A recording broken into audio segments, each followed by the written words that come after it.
네, 뜨거운 감자 확인하고 오셨습니다. 오늘은 사실 뜨거운 코스피라고 말씀드려도 될 것 같아요. 3,300선을 돌파했고 3,310선 위에까지 올라가면서 사상 최고치를 경신했는데 오늘 우리 증시뿐만 아니라 아시아 증시가 전체적으로 미 인프라 투자 소식 때문에 좋은 흐름 보여주고 있거든요. 이에 대한 이야기 또 이정미 팀장과 함께 나눠보도록 하겠습니다. 팀장님 안녕하세요. 네, 안녕하세요. 네, 안녕하세요.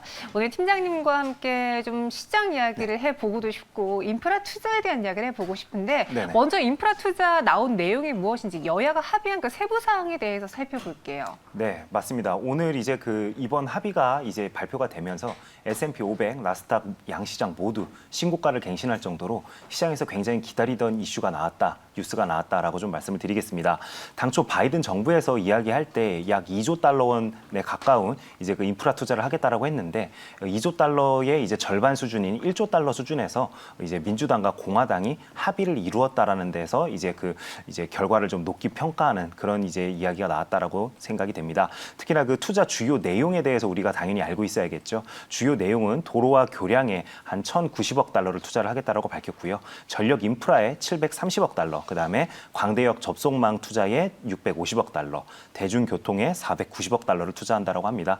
또 요즘에 전기차의 이슈도 굉장히 뜨겁죠. 그렇기 때문에 전기차 인프라 구축과 관련되어서도 75억 달러를 편성을 해서 투자를 하겠다는 이야기가 나왔습니다.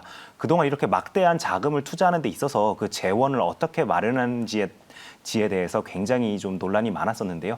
바이든 정부에서는 그동안에 법인세를 7% 인상하면서 이 논란을 좀 비껴가려고 생각을 했지만 이번 이제 합의안 안에서는 이 법인세 인상은 담기지 않았습니다. 오히려 그 재원을 어떤 식으로 확보하는지는 바로 5G 투자 경매를 통해서 이제 확보한다는 이야기도 있었고요. 그다음에 전략 석유를 판매해서 그 재원을 마련하겠다는 이야기가 나왔다는 게 좀 특징이 될 것 같다라고 좀 말씀을 드리겠습니다. 그러면 인프라 예산 국회 통과로 인해서 국내 증시에 미칠 영향도 궁금한데 사실 인프라 투자에 대한 이야기가 오늘 갑자기 나온 건 아니잖아요. 맞습니다. 모두들 다 알고 있었습니다. 네. 심지어 바이든 후보였을 때에도 네. 대통령 후보였을 때에도 수혜를 받을 수 있는 인프라 섹터가 무엇이 있을까 먼저 발굴했던 분들이 많으시거든요. 지금은 그럼 어때요? 다 반영이 된 거예요? 아니면 더 갈 수 있는 사안인가요? 이렇게 좀 생각을 해주시면 될 것 같아요. 네. 처음에 이제 시장에서는 당연히 기대감을 가지고 먼저 좀 주식들이 올랐던 부분도 있었죠. 근데 이번에 구체적으로 어떤 분야에 어느 정도의 예산이 들어가는지에서 이제 그 이야기가 나온 부분이 있다 보니까 거기에 따라서 명과 암이 명확하게 좀 갈릴 수 있다라고 좀 생각이 됩니다. 저도 이 기사를 접하고 이제 세부 내용들을 이제 면면히 좀 살펴보면서 다시 한번 이제 바이든 행정부가 가고자 하는 방향에 대해서 이제 확인할 수 있는 그런 이제 기사가 되었다라고 좀 생각이 되는데요. 바이든 행정부가 들어서면서부터는 이제 셰일가스에 대한 투자는 적극적으로 좀 줄이는 모습을 현재 보여주고 있습니다. 그리고 신재생 에너지와 관련된 사업을 키우겠다라는 게 이번 예산안 합의에서도 명확하게 좀 드러났다라고 좀 생각이 되고요. 그 예로 이제 그 해상 풍력, 그다음에 태양광, 그다음에 최근에 또 가장 뜨거운 이슈 중에 하나였던 소형 원자로 SMR과 관련된 그런 부분에서도 분명 투자가 이루어질 거기 때문에 관련된 국내 기업들에게는 분명 좋은 소식이 맞다라고 이야기를 좀 드리겠습니다. 건설주도 오늘 그래서 또 네. 잘 가는데 네네. 건설은 우리가 단순히 뭐 해외 인프라 투자뿐만 아니라 국내에서 또 정책 수혜로도 그리고 계속 오르는 아파트 가격 때문에라도 봐야 되는 섹터인 거잖아요. 네네. 현대건설, GS건설 오늘 좀 대표적으로 저희가 대결을 붙여볼 텐데 네네. 최근 건설주들에 대해서는 어떤 흐름 보여주고 있나요? 최근에 건설주가 굉장히 좀 많이 올랐습니다. 네. 올랐다가 또 요 한 달간은 굉장히 좀 주가가 어떻게 보면은 좀 지지부진한 모습을 좀 보여줬었는데요. 국내 대표 이제 건설사 중에 하나죠. 현대건설이 오늘 장중에 4.8%까지 상승하는 모습이 좀 나왔습니다. 아무래도 미국 시장에서 이런 식으로 대형 인프라 투자와 관련된 이야기가 나오니까 당연히 이제 현대건설도 좀 수혜를 입지 않을까 이런 기대감으로 주가가 좀 이렇게 움직였다라고 좀 생각을 해주시면 될 것 같고요. 특히나 이제 현대건설 같은 경우에는 해외 수주가 워낙 이제 많은 회사이다 보니까 거기에 따른 기대감 또한 주가에 좀 어느 정도 반영이 된 게 아닐까 이렇게 좀 생각이 됩니다. 그리고 GS건설 같은 경우에도 오늘 이제 그 좋은 뉴스가 하나 나왔습니다.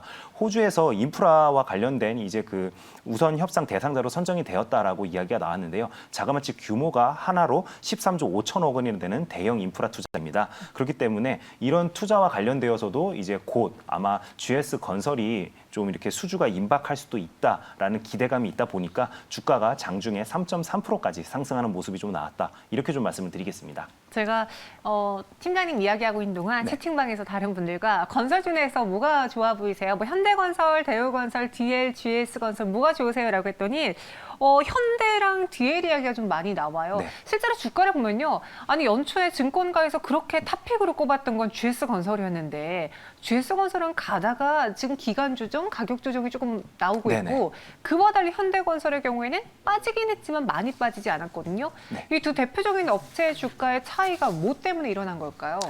좀 이렇게 좀 생각을 해주시면 될 것 같습니다. 시장에서 어쨌든 기대감을 가지고 눈높이를 어느 정도 높여놓은 상황에서 네. 거기에 충족시키는 이슈가 계속 나왔었어야 되는데 그런 부분들 후행적으로 나와야 될 뉴스들이 나오지 않다 보니까 이런 식으로 좀 주가가 갈리고 있다라고 좀 생각이 되고요. 네. 특히나 그 GS건설 같은 경우에는 이제 플랜트 부분에 대해서 인력 축소로 일회성 비용이 한 1천억 원 정도 발생이 되었다고 합니다. 근데 이 일회성 비용 같은 경우에는 당연히 고정비가 줄어드는 효과도 있기 때문에 좀 긴 시결로 놓고 봤을 때는 주가에는 굉장히 좀 긍정적인 요소로 작용할 가능성이 높다라고 좀 말씀을 드리겠고요.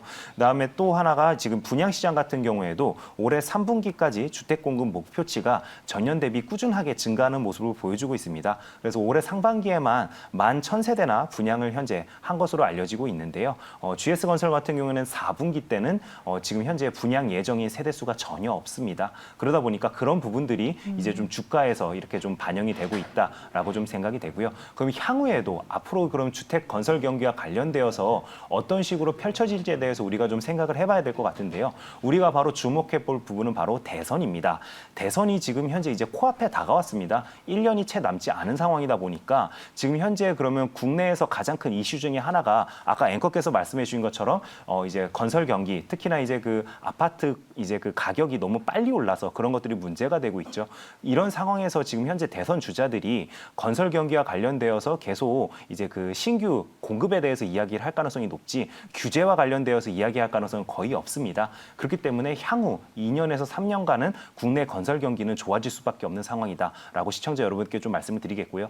그런 부분에서 그러면 서울에서 신규 택지를 통해서 이제 주택 공급이 이루어질 가능성은 거의 없겠죠. 그렇기 때문에 재건축 및 재개발이 활성화될 수밖에 없는데 이런 재건축 및 재개발을 앞둔 조합들 같은 경우에는 대형 건설사의 브랜드 아파트를 굉장히 선호합니다. 그렇기 때문에 현대건설이나 GS건설과 같은 대형 건설 업체들에게는 굉장히 호재로 다가올 가능성이 높다. 이렇게 좀 말씀을 드리겠습니다. 네, 그럼 GS건설과 현대건설 둘 중에 하나만 매수를 한다면 지금 조금 더 매력적인 건 현대건설인가요?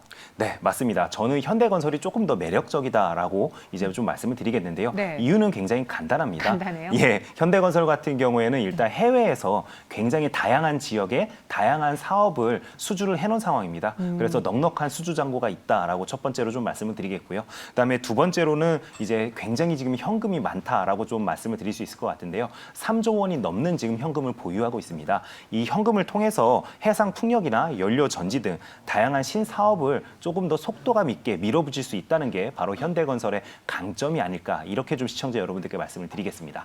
그리고 오늘 저희가 GS건설, 현대건설 이야기하는데 대우건설이 마침 오후 3시에 본입찰이 마감이 되거든요. 네네. 2조짜리를 누가 가져갈까 많은 네. 분들이 궁금해하고 계신데 대우건설의 매각에 대해서 의견 부탁드립니다. 대우건설의 주가에 대해서는 어떻게 생각하세요? 라는 질문들이 올라왔어요. 네, 맞습니다. 이런 M&A와 관련된 이슈가 있을 때는 당연히 어떤 회사가 인수를 하는지가 가장 중요할 것 같습니다. 그렇죠. 그래서 만약에 굉장히 시장의 기대치를 뛰어넘는 큰 회사가 이 인수전에 참여했다라고 한다라면은 대우건설의 주가에도 굉장히 좋은 흐름, 좋은 이제 플러스 요인으로 작용할 가능성이 굉장히 높죠. 하지만 이번에 이스타항공에서 보듯이 시장에서 계속 의구심을 표시하는 인수자가 나타날 경우에는 주가에도 안 좋은 영향을 미칠 수밖에 없다. 이렇게 좀 말씀을 드리겠습니다. 그래서 지금 현재 상황에서는 네. 기보유자의 영역이지 신규로 접근하기에는 좀 다소 무리가 있다. 이렇게 좀 정리를 하도록 하겠습니다. 네, 현대건설, GS건설, 대우건설, 건설에 대한 이야기 들어봤고요.